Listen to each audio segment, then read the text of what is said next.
There's my camera. Hey there. Oh, it says my connection is unstable. Is that me or my connection? It's you. It's you.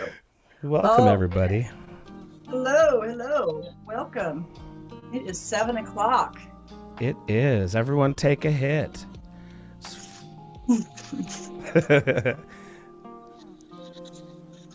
So we could get another hit from YouTube saying that we're doing drugs. So we have to prove that you're 18 years or older just to watch. There you go. That's what you have to do. Yeah. We lost a friend who joined us, but then popped off. So, Alan, if you're out there again in Facebook world, come back and we'll let you into the room. We'd love to have you join us. Yes. Yes. Welcome everyone.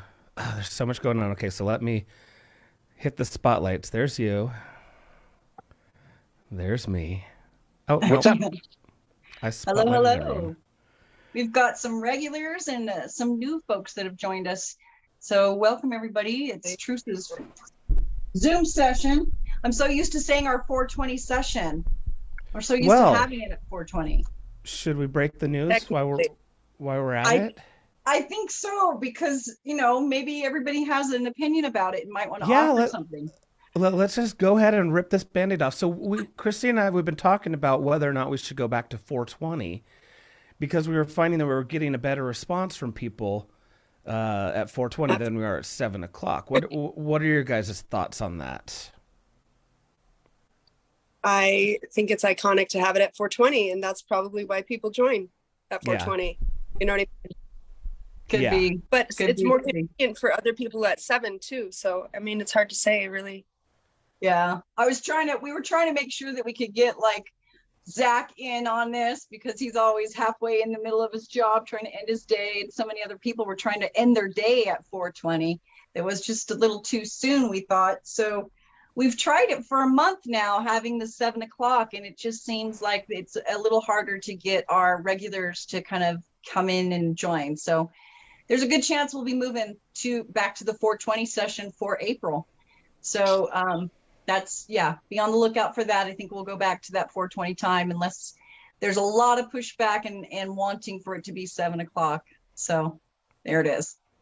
I think that like if we've got it going on on YouTube and they can go and watch it if they miss it. So I would imagine that it is what it is.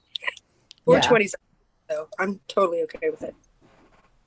Very cool. So there it is. There's the announcement. April, we're going to go back to our regular Thursday 420 time. Hopefully we can capture a little bit more of our audience that we were having part of the conversation. And I'm excited for next month. Ooh, look what Tim's flashing on the screen. What you got there, Tim? Just a little gelato. It's a gelato number 33. Some flour I have. Nice. That was a beautiful bud. You want to show it again? Yeah. Look at that. That's nice. Is that something you grew? No, I can't grow THC here. I got it from a local dispensary. But I can't grow THC, so I have to, just like everybody else, go to the dispensaries and get my medicine. Yep. How's everybody doing on that? I know that we're all kind of struggling with the medicine finance side of things. I'm still trying to get hit and miss. Yeah, if I find like a good strain that I like, I'll buy a lot, and I know that can get expendy, and I know a lot of people can't do that, but I'll buy a lot, as much as I can, and then that way I just make sure I have enough on standby. Yeah, that's good. I know that patients, I still get phone calls and messages from patients who are still struggling to find brands or cultivars or formulations even that they really liked or enjoyed or had positive results from. And I think that's one thing we need to really encourage our industry to do. Patients, when you find something that works, make sure you reach out to the company and give them a props. Tell them thank you. Tell them it works. Tell them it's effective. Tell them what you like about it. Also, make sure you go online to social media and share that with others, because maybe patients, a lot of this is word of mouth. We all don't have the finances to try every every cultivar that's out there. So if you are an MS patient and you're having success with a particular formulation or a brand, please share that. Who knows? Maybe it will work for another MS patient or another patient who's struggling with spasticity or something. So make sure you guys keep being good advocates on that end of things. So yeah, I think we're going to dive straight into this topic. It's that you and I have been in the throes of the past 24 hours, Drew. I don't know if anybody follows the movement very closely and knows much about the companies, but there is a large MSO. MSO stands for multi-state operator that just acquired one of our businesses here in Utah. So Curaleaf just acquired Deseret Wellness. Deseret Wellness has 3 licenses we just learned. That's cultivation, processing, and dispensing. They have 3 licenses, so they were vertically integrated. They got scooped up by Curaleaf, and if you guys remember, Curaleaf just last year acquired Trike. So now Curaleaf has 5 licenses. Theirs that they started with, Trikes, and now this one. And so posing this to Drew, and I said, friend, what do we got going on here? And Drew had some thoughts on this. And so I wanted to pull him in. But before I do, Zach, did you have a comment you wanted to share real quick? Yeah, I have also heard in an article that they have ties to a Russian oligarch. So yeah, that's we'll a talk little about that. nerve-wracking on top of that. So I think Exactly. with all these MSOs, maybe we need a Utah's own label. Like we can actually know Zion's or whoever is actually only Utah. Like that's what I would love to support. Right. Yeah, we'll talk about that because that's part of the equation too. It is. So thanks for bringing that up, Zach. So I'm gonna go ahead and share the screen. Okay, there we go. So this came out with Cannabis Business Times. The Curaleaf $20 million acquisition to quadruple retail footprint in Utah. And so that's the big thing that we're going to talk about. You know, we know Utah has a limited license operation. We only have 15 available licenses. So, you know, for when dispensaries and 8 for grows. Yeah. So when Curaleaf, they originally had their own. So then when they bought Trike, they bought Trikes. And then when they bought Dragon, I'm sorry, Deseret Wellness. Deseret Wellness. So now they have theirs. So now they're in total of 4 of the 15. Like, that's 26% of the market under control of one company. And so I want to be very clear. I don't want this to be a let's jump on Trike, or I'm sorry, let's jump on Curaleaf. Curaleaf just happens to be the big bad. Let's the Philip Morris or they are the big rich. They're big pharma, big canna. Yeah. Big tobacco. They're the ones that they have the most licenses worldwide, nationwide. They possess the most square footage in the cannabis space.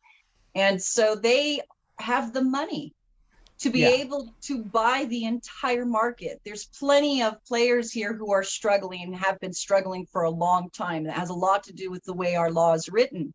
It's not very conducive to industry, and it's not very supportive of patients. It's mostly trying to be, big brother and make this prohibitive. Yeah. So I don't mean to step on your toes, Drew. Go ahead. No. I'm gonna try my best. This isn't a pile on party on Curaleaf, and let's beat Curaleaf and put them in their place. That's not what the purpose of this is. But I think it's important for the patients to understand what happens with market consolidation like this. We see it in all other kind of markets. This is Amazon. Amazon is gobbling up all the little guys or if you want to look it up, this is Disney. We used to have all these film studios, and now we have Disney because they bought everyone. And we can see the problems that come with market consolidations into monopolies. And so story after story of how this can go bad. We all know this can go bad. So this is kind of what we're talking about. Zach, you brought up the Russian oligarchs, and I kind of look at that as the sensationalism. Yes, that's if you have Russian oligarchs and Russian bankers bankrolling your hedge fund for cannabis to buy out and become this multi-state organization, yeah, you're going to have to be held accountable for, the characters that you're working with. But that is sensationalism. That's I kind of look at that as that's the stuff to get people excited and worked up over, but not really worth anything. Like the Utah's investigating in Massachusetts is Curaleaf bankrolled our entire cannabis industry seashore to seashore. Like that's, I mean, it's a weird situation to really kind of think about where they are in position of power in our cannabis industry as a whole. So to like you're saying, to tackle them is just, they're doing what big companies do. They go around and they acquire small companies. They're behaving just like our capitalistic country has encouraged them to behave. So the real problem lies where, do you think, Drew? So ultimately the problem with Utah, and we've been trying, we were really working on trying to understand this this whole process. We've talked to quite a few people all throughout the industry at different levels, different players, just trying to get information and better understand what's going on. Right. And the it's way still that early. It's still early. So it's still developing. We're going to have this conversation a lot, but keep going. Yeah. So my ADHD neurodivergent mind, it loves to try to understand issues and put them into a way that we can figure out the problem is and solve it. So the issue that we're running into is, first, Utah is a very pro-business state, meaning that, everyone's in it for a grift, everyone's in it for getting their money, and we're a capitalist society. So I'm not going to hark on that effort, but we do have a political establishment that takes things a little bit too far. And by meaning that, we kind of saw it during COVID, where we're willing to let people die rather than perhaps get in the way of businesses and business owners making a profit. I like to say Utah is run by Ferengis, if you understand Star Trek. It's very business profit oriented. So understanding that is the reality that we exist in. When they made the Utah Medical Cannabis law, the Utah Medical Cannabis Act, and what they replaced with Prop 2, there's no provisions in there to prohibit market consolidation and what to do with companies that are gobbling up licenses. I don't know if they didn't think of that or if they intentionally left that loophole open. So that is the legal framework of which the Utah Medical Cannabis Act currently exists. Now, the legislatures have given quite a bit of authority, way too much unaccountable authority than I think should be allowed, but to the Utah Department of Health to regulate and control the industry through regulation. Again, we live in a state where show me any government operation where there's not a grift going on through the back door somewhere. So, and I'm not making any exact accusations. I'm just stating what the status quo is for the state of Utah. So that's one. There's no laws, and we have open regulation where it's kind of open season. And I just want to clarify with the no laws. You're right, and there is code. We have a code 26-61A-111. So there is a code, but it's so broad.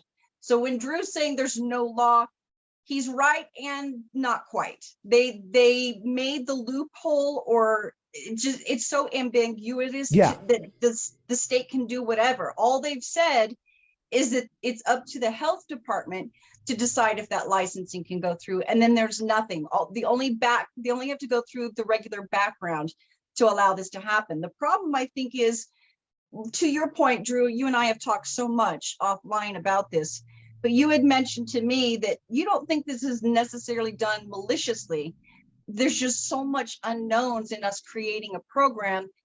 I don't think people thought about, well, what if people want to get out of here and they want to sell their business? What happens then? What happens to consolidating the market?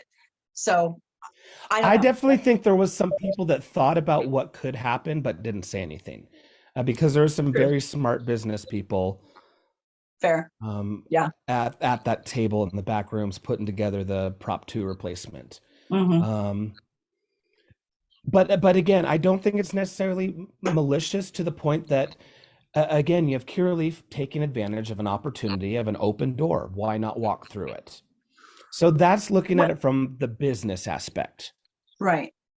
You know, we have a very pro-business state, and there's not a whole lot of regulation, and it's wild, wild open west for taking whatever you can get your hands on. So that's kind of where we're at with this situation. Now, let me explain why it's bad for patients. Yeah, that's what I was going to ask you. Get into that for us. I'm going to cough. Let me mute for a second so it's not annoying. Sorry, we're going into spring. Sorry. It'd be good for us if there was some standards, but right now I think they found as much profit as humanly possible with as cheap way to grow it as humanly possible. I know teenagers that work at these places. They do nothing to make it medical cannabis. It is the most dirt stuff I've ever smoked half the time. And you can find a strain you like, but it will never be the same because they have no standards on what they do. It is throw whatever out you can, harvest it as early as humanly possible so the trichomes aren't even ready. And then they're selling it for $65 an eighth right now. I go through an eighth a day. It's a joke. And I've lived in California and I've grown some of the best chronic that you guys probably ever could imagine seeing. And there was nothing even close to it in this state. They shouldn't even be able to consider it medical anywhere. And the problem with consolidating is because there goes your standards. They can continue to do it and they just sell it to themselves. Clearleaf, to Standard, to Dragonfly, to the other one, they just sell it to themselves as much as humanly possible, and they don't care about standards because we can't grow it ourselves. If I could grow it myself, they would have to compete with me and the caretakers. So they knew exactly what they were doing when they wrote this law to have a state where they can't grow it, they have to buy it from us, and they can't even go out of state and buy it. It is a clear just business, I'm sorry, wet dream for these dispensaries that are in these other states where Nevada, they can grow it for themselves and give it away. You know, it is they know what they're doing here, man. Is it Jonathan? Is that right? Is. Yeah. Jonathan, welcome. You and Kim, welcome. Yeah, that was like exactly that. This is all about control in Utah. It is about controlling the market. They actually want low THC. They want it to feel and look the way it does. This is all intentional. Everything is intentional. They sabotaged it from the beginning, from the first time, from the first day. I went to Dragonfly and I've went around. I like I said, I know teenagers that work there. They just go around, fill it and put some water in it. Lights as far as possible. That's why these THCs that should be 30% are 12, and they're selling it. I mean, these guys must get high on lawn clippings. I don't know what to say, man. Yeah, like for real. I have chronic pain. My wife has muscular problems beyond belief. You know, I was on 10 Lortab 10s a day. They want her to take 9 muscle relaxers a day. You know, it's all about buying their pharmaceuticals and not caring because it's this 40-year brainwashing that, you know, reefer madness. You know, there's no medical properties, and they know it is. It's just all money for these guys, man. There's a ton of. Thank you for bringing that up. Sorry, man, I get on with stuff. Sorry, buddy. No, but there's a ton of unprogramming that needs to go on from the drug war, and that's a whole nother can of worms that we can get into. But but you did bring up a very good point, and I want to push that further. Of one of the issues with market consolidation for patients is, so now we have, of all of our stores, 26% of them are controlled by one controller. And this one in particular, again, I'm trying to do my best to not pounce on one label, one brand, one company. But this one company does have a habit in their stores of not carrying all the other brands that are available. They prefer their brands Right. to allowing others in.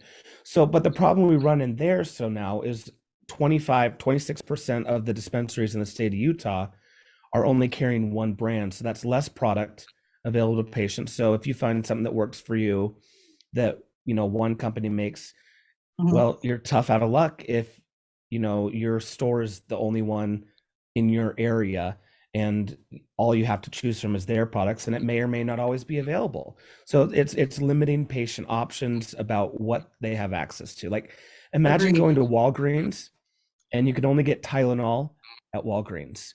And then you go to Rite Aid and you can only get Advil at Rite Aid. Like, what kind of, or we'll go to prescriptions. You can only get penicillin from Rite Aid if it's from Merck.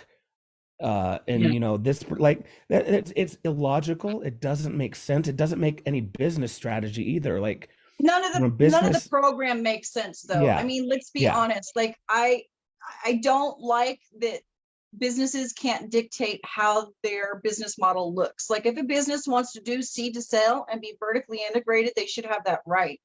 And I think because they picked and choose who could have what, it really made the market look the way it does right now. So that Curaleaf could come in here and start gobbling up the people who can't succeed because they don't have that ability to grow, and that they're handicapped by the regulatory bodies like the health department or the ag department, who I know for a fact they bias with people when it comes to the licensing. We know this because we've had people come and share with us the interactions and the experiences they have with the regulatory bodies here. So it's frustrating to me because, to your point, patients are the ones that are getting hurt in these types of deals. They're not well thought out. Not only hurt, but robbed. And I'm sorry, but robbed. Yeah. But also I want to say, if it's not Curaleaf, it's another hedge fund or another, BlackRock, or is it Black? Yeah. Or Vanguard or some other, multi-billion-dollar hedge fund that says, Utah is a right market for gobbling up. And, because we know Utah right now, the way it's working is not sustainable. So it's going to expand. It's going to expand. And they're hedging their bets that I can have a whole entire state to myself and there's no laws stopping me. All it takes is money. Money is the only barrier preventing me from owning the whole entire state. So I think more people need to be aware of this problem. And when I say people, it's not just patients and those that are consuming cannabis, but you do need to reach out to your legislators and help educate them on why consolidating a market like this is dangerous. Case in point, you guys remember last year how we were advocating for the synthetics that were in the program. One company in particular was especially egregious with how much they had in their products. They had quite $4 million worth of products that had those contaminants in it. Can you imagine if they controlled 27% of the market? You have no other choice but to use their products because the state chooses not to pull them from the shelves. So you really run into a problem with letting a market start to consolidate like that. And this really is going to take all of us educating and raising awareness. I spoke with a reporter today on a different topic, but I took him down this road to help explain to him why this is concerning and why it's something we need to keep watching.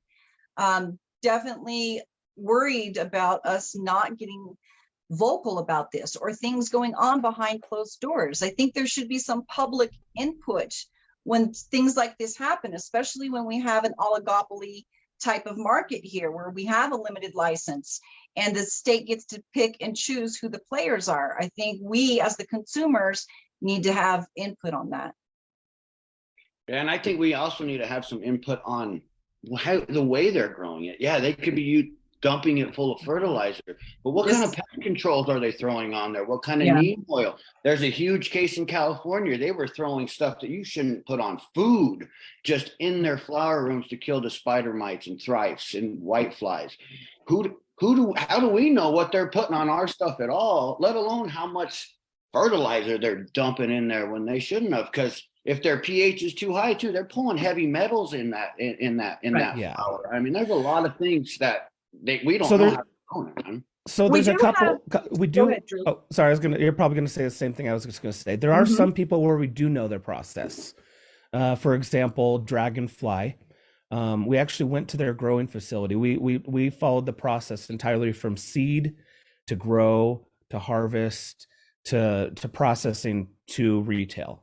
Christine and I, we took the whole tour, and we saw how that's doing. So at this farm in particular, down by Manti, down there in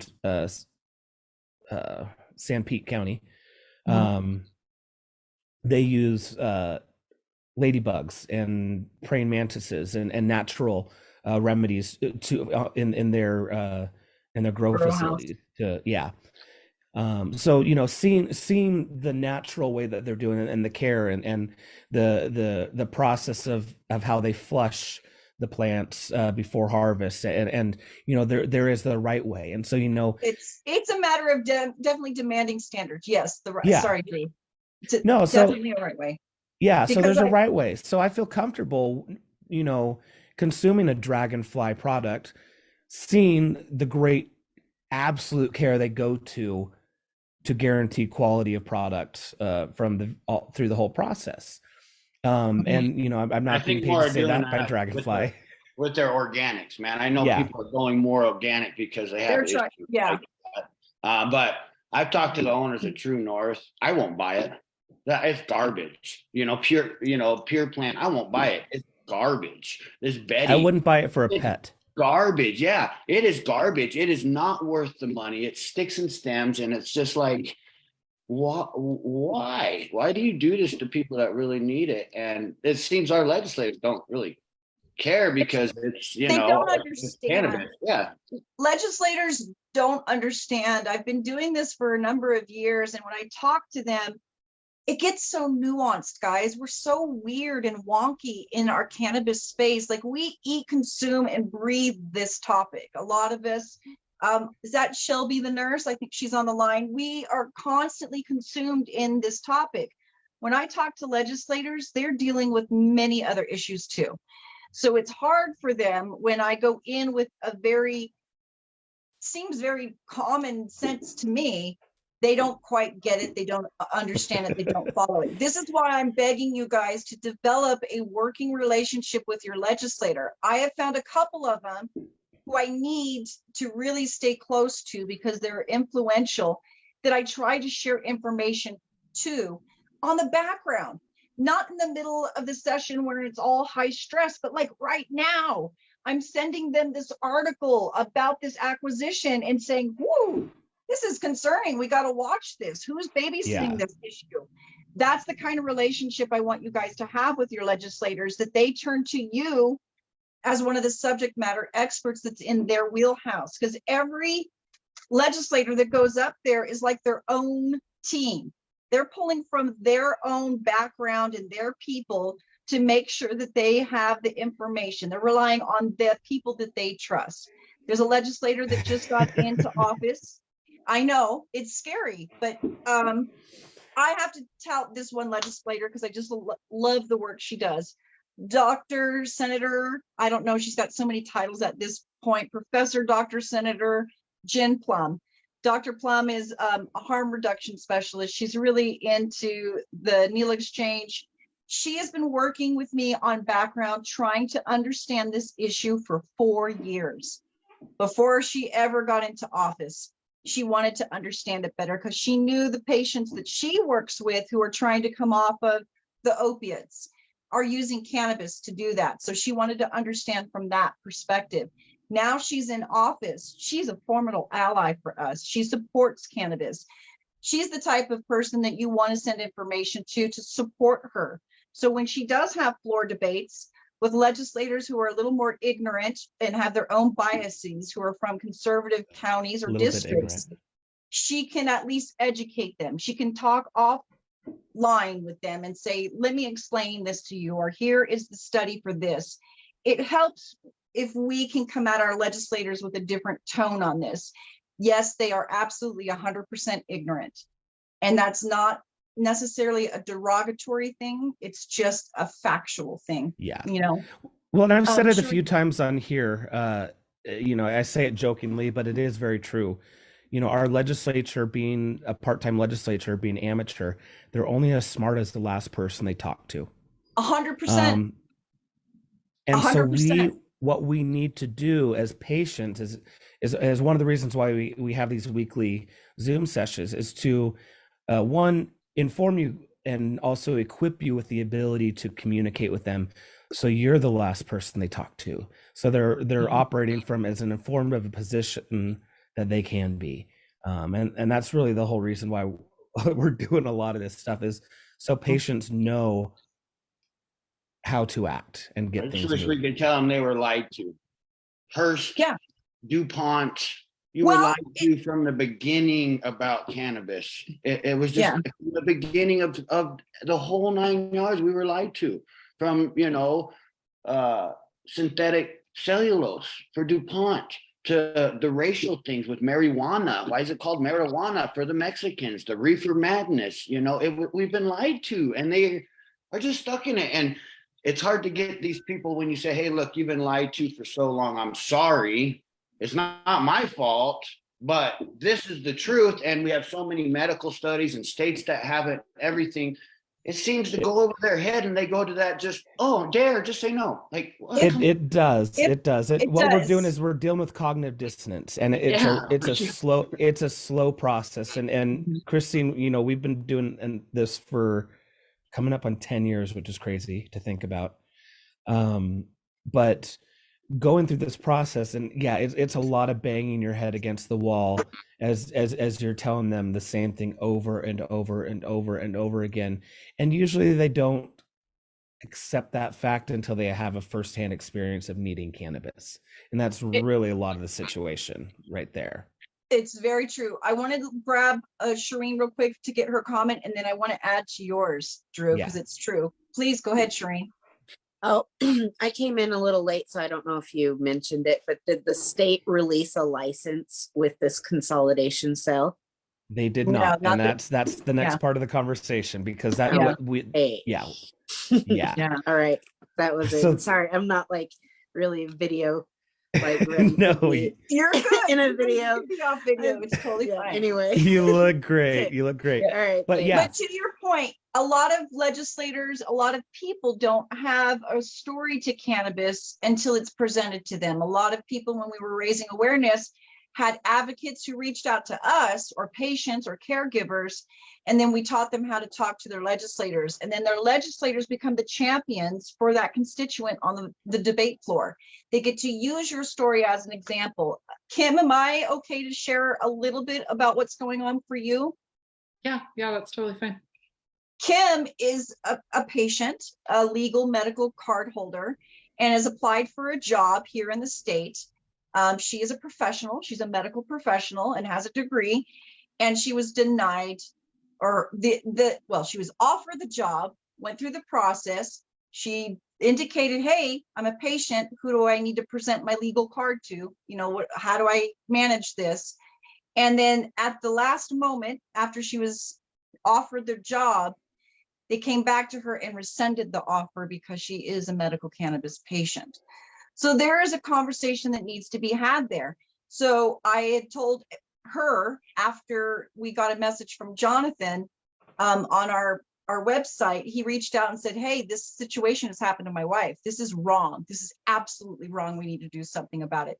He did exactly what I would have instructed any patient to do. He already proactively reached out to his legislator, which is Rosemary Lesser. Yeah, Lesser. I even called Blake Moore. I went to high school with Blake Moore. I played football with Blake Moore, and I still haven't got a call back. So when I hear a call from him, I'm going to have like, dude, what's going on? You know what? We have some relations to Blake Moore. So again, Kim, you and I on our next call, we can talk about how to talk to that congressional.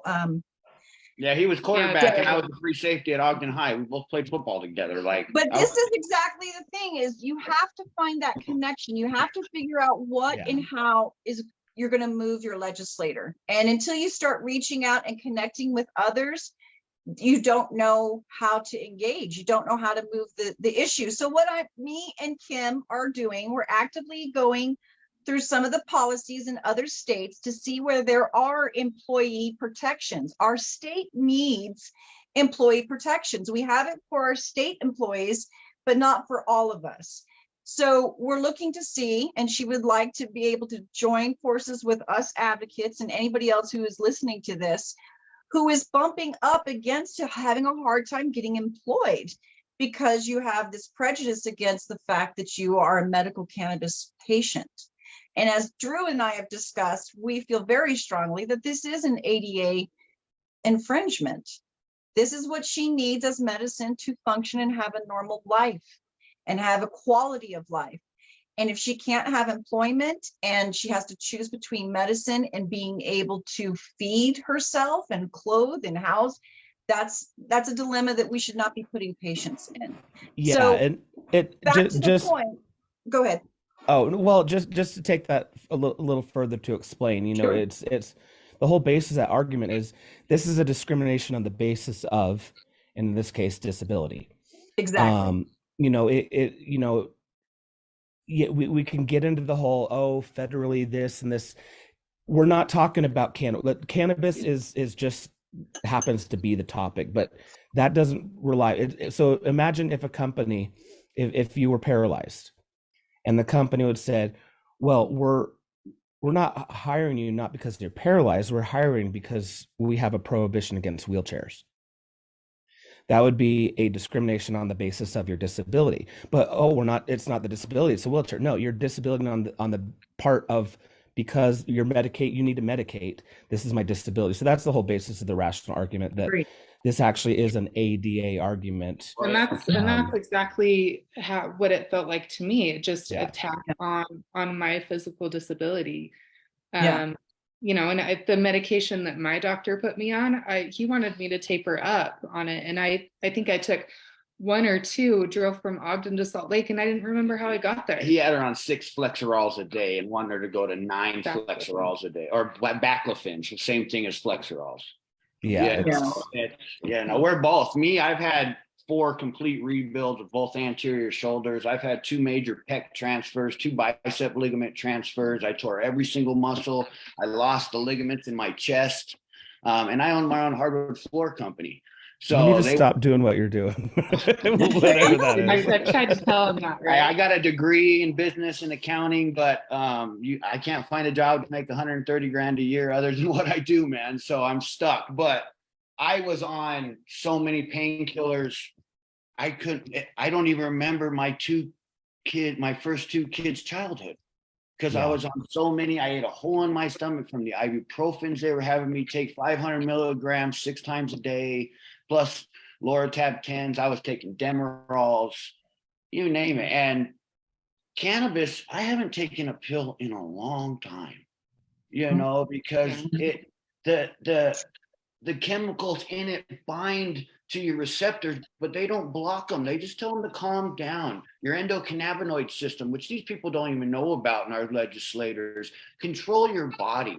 And there's actually like 200 and something chemicals in this that we don't even know. All they tell you is THC and CBD, but CBGs, THCAs, THCGs.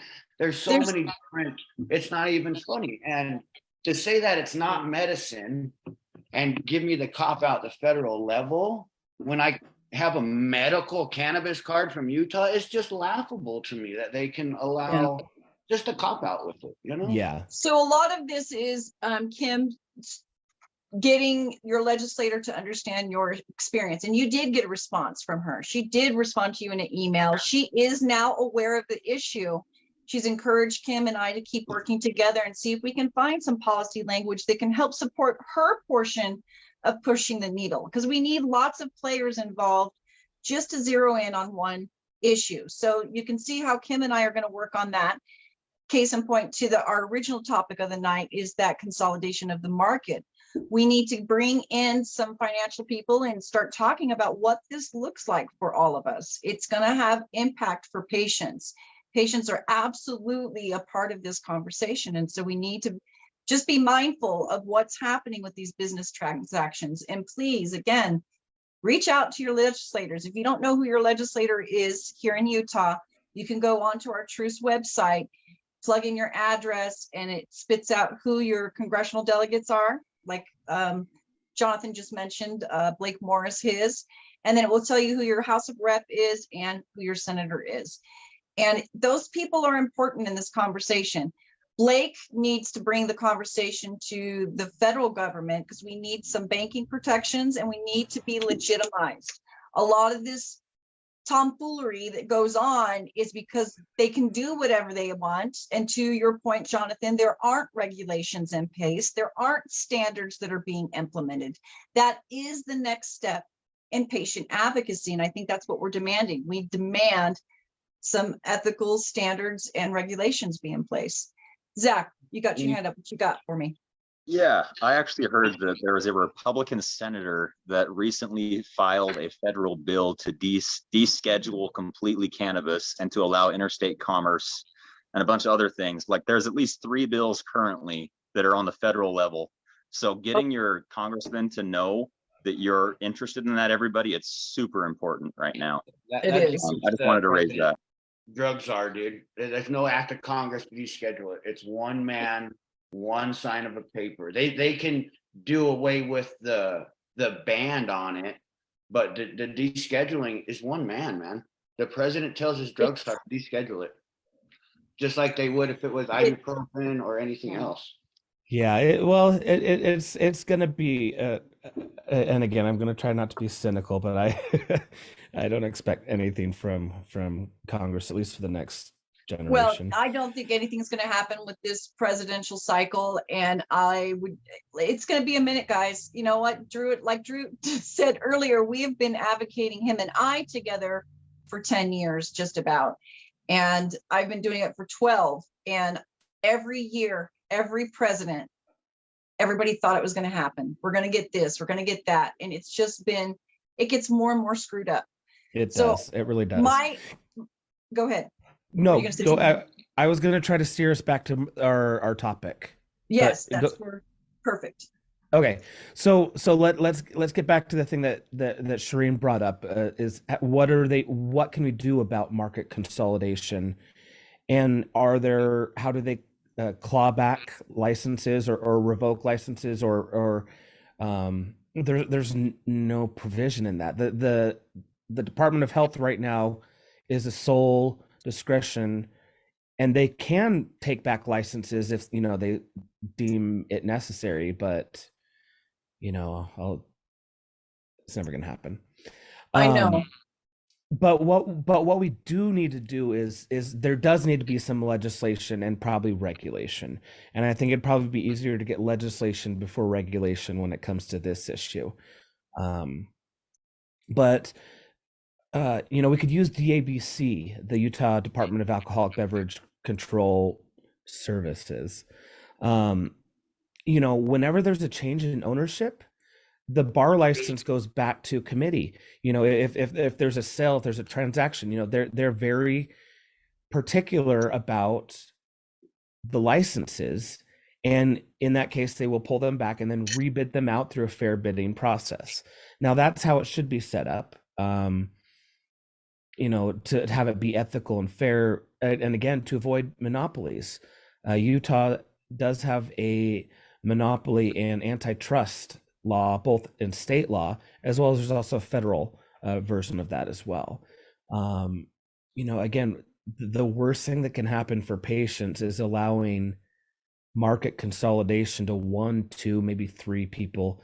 That would be the worst possible thing that could happen for patient quality. The best thing would be to get unlimited license and cheap.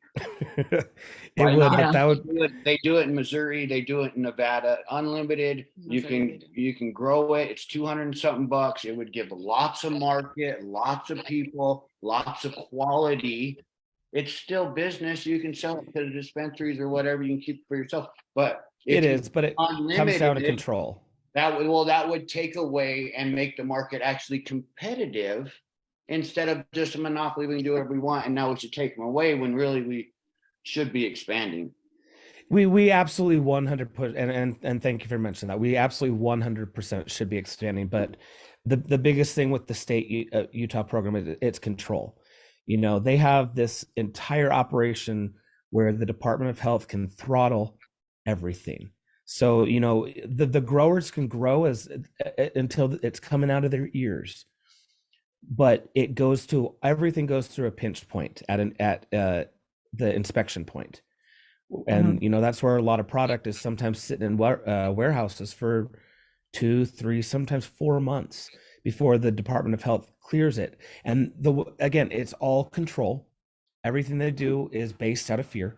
We talk about this all the time. If you watch our podcasts all the time, this is the story. The program was birthed out of fear. And in their crazy fear mind, they think if they have 1 ounce extra than what the market needs, that 1 ounce is going to become recreational and somehow end up in the hands of children.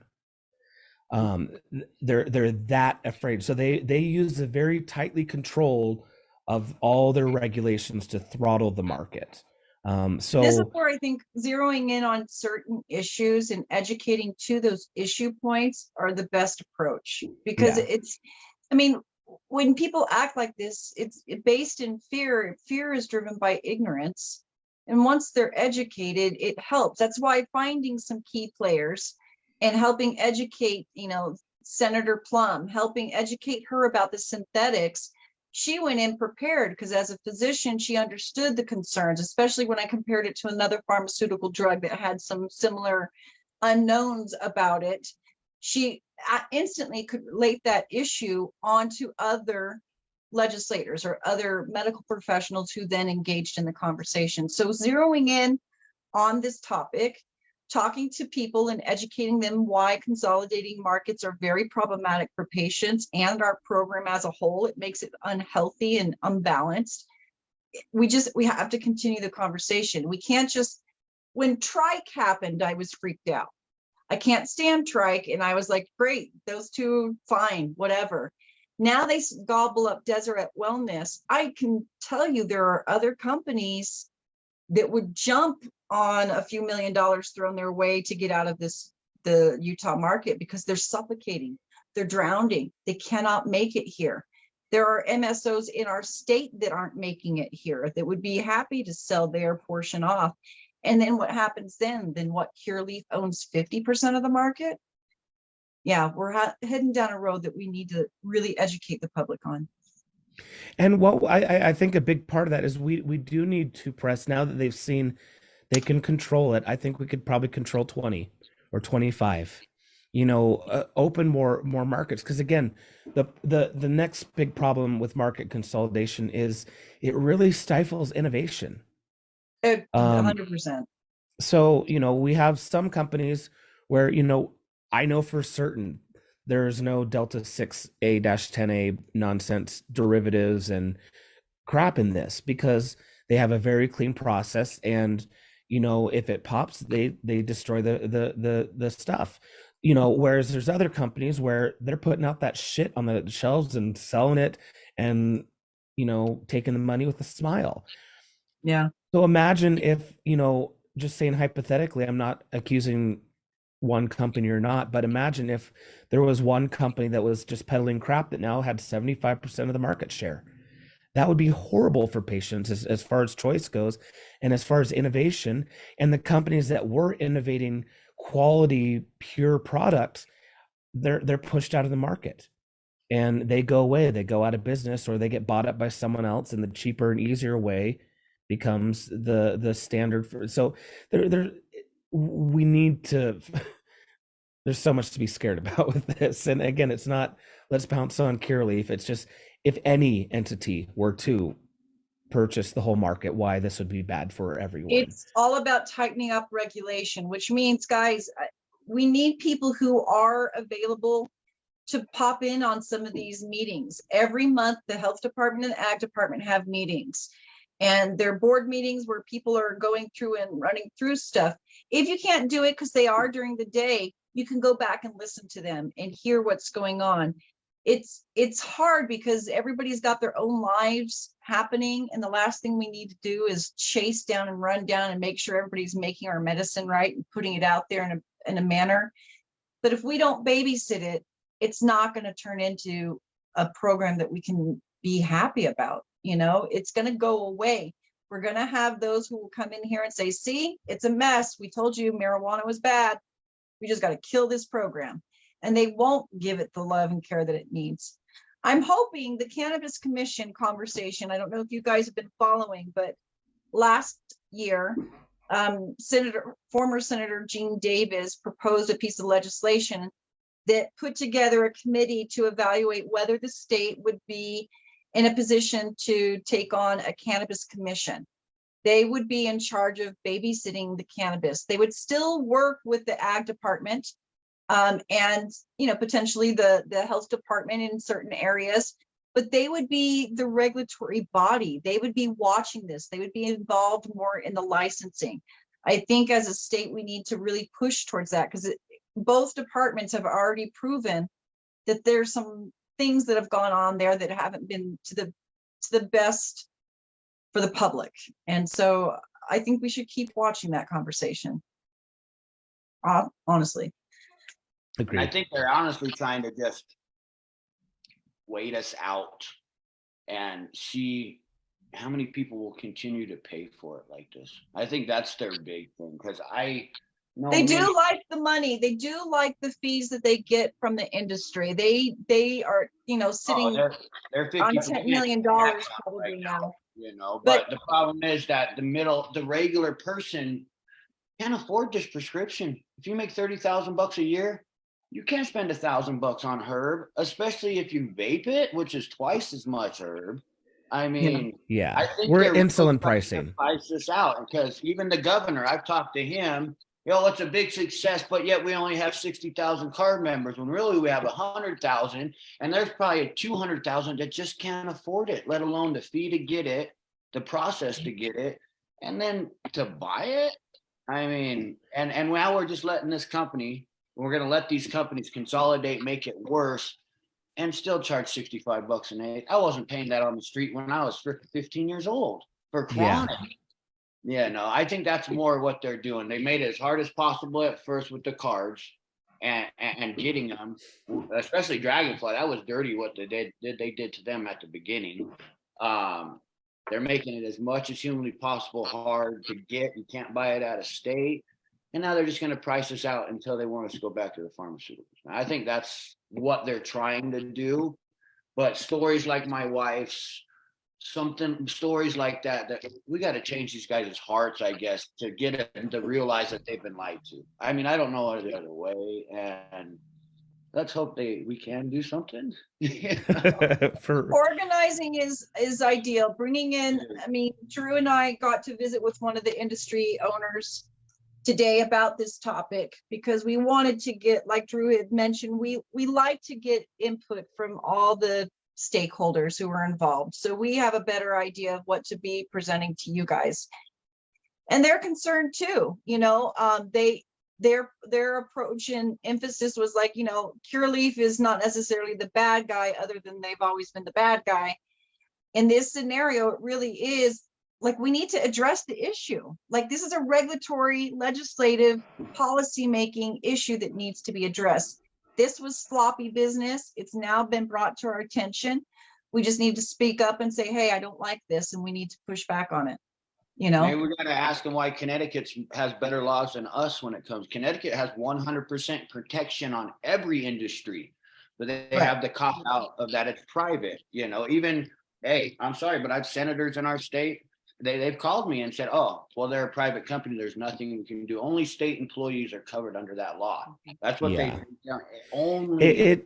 It's Utah. It's Florida of the West, you know, and it's all pro business. But it is something that we definitely we need to fix. We need a story of like, and sorry, my wife doesn't like her disability. She hates it. She won't even let me get a handicap sticker, and I hate it because I want good parking. But you can see it when she walks in depth. I mean, it's unmistakable. And to deny her a job with a master's degree in mental health to do that, you know, it's just, I think a story that might be able to change a legislator's mind on its medicine. You call it medical. Oh, definitely. Definitely. And your legislator, I know her. She is great. So She is. she is great on that. Can we open where up were the, we? to see if anybody has any questions or comments about our topic, if they want to ask anything? I know we're coming up on the hour and stuff. I don't want to cut us short, but I do want to see if anybody else has any thoughts, comments, or anything that they wanted to share. And Hey, hey, I'm Jenny. I visit once in a while. I work at a biotech company, and they're always looking for new ideas of how to improve quality of life. I have medical diagnostic equipment, and I would like to, I don't know if this would be possible, but like bring in a presentation for my company, because they have this like innovation idea. So I am so high, I can't talk. But yes. You found good stuff. Good job, Sweetheart. Take there you go. They're always looking for new ideas to like develop a new product, and I would love to bring the cannabis into that. Like a local company, let's start here. Let's start at home with a biotech company that does these tests, that helps with regulations, that kind of gets that ball rolling. Reach out to. I am really not expressing myself the way I want to. I am so sorry. No, That's you're okay. fine. Take another hit. That might help. It was inedible, and it's really. Sorry. I am so sorry. It's No, okay. you're fine. Jenny, if you want to reach out to me, I would love to share your number and we can talk a little more about it. But yeah, there is a lot of room for innovation here in our space. And yeah, and I'm familiar with like regulations and whatnot from working at a biotech company. So it's, you know, having to know those standards, the strict things in place. And yeah, I've got experience with that. And so it's so frustrating to see it in our home state. Like the legislators don't seem to care. They don't care about our health. They don't. Like it's like that's how I feel. Like well, I don't feel. The problem is too, because a lot of them don't believe it. Like until you experience it. Like my dad's a narcotics officer.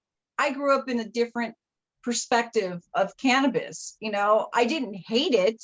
My dad always told me it wasn't the worst stuff that was out there. Like it was never something he went after people for. But I never believed it was medicinal in any way until as a brain tumor patient, I'm using it and I have a different perspective. To Drew's point earlier in the night, once people become intimately involved in the plant, their mind changes about this. And so we do need more input from people who can offer legitimacy to it. Anyway. And I want to add something to that. And it's often hard to find me defending our legislators. But they don't, I will say they're not sitting up there. They don't hate you and they don't want you to be sick, but they just don't have the bandwidth to care about you. That's more like it. It's not on their radar. It's there's so many other things that they're worrying about, and to their benefit, it's just not big enough to get their attention quite yet. So it's not malice that they're there for you. It's just ignorance. It's frustrating. It's just frustrating that this is such a big problem, and it's, you know, they don't seem to care. Yeah. Or like I guess like coming from a family that's very conservative, got expensive members. Sorry, my kitties are going nuts in the background. That's all right. It's hard when people, like ignorant people, don't want to be educated and they don't want to listen. And that's just my firsthand experience. Yeah, it is really hard, but you know what? They start listening the minute a family member gets cancer. And it's sad here in Utah, we have almost the United States head research in Logan on cannabis. You know, Dr. Bagby is ridiculously good, and they do so much research on cannabis up at the University or Utah State. It's not even funny, and yet they're still so ignorant. Maybe they don't know that. Maybe they should take up to the U and see their labs. That really is part of the problem. One of our QMPs that we really do like, Terra Health, April with Terra Health, she gets very frustrated and talks about how our medical professionals are kind of lazy when it comes to this topic. They have a hands-off approach because they're like, well, it's a Schedule 1 substance. I don't need to mess with it or anything else. And there's a real deficit between the patients that need the access and what's the information that's out there. Anyway, I hear our music. Well, we're coming up to the top of the hour, everyone. Yeah. But before we end, I do want to say, we are also on YouTube. If you're following us, please like this video, please subscribe. Because of the content that we're getting, we're definitely pushed down in the algorithm. You have to prove that you're over 18 just to watch our videos. So please do whatever you can. Hit the reminder button so you get notified every time we post a video, and help us just build that up, because we're wanting to get off Facebook. YouTube is probably where we're going to be moving our Zoom sessions here once we get that channel built up and going. So please go give that a like and a follow. YouTube at TRUCE. Utah. YouTube/TRUCE Utah. Can't talk. But yeah, that's that.